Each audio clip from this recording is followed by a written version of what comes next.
А я не понял, что вы делаете в моем холодильнике? Вы хотите кушать? Вы яйца хотите кушать?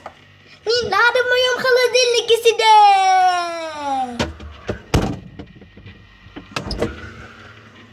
Я сказал, сейчас.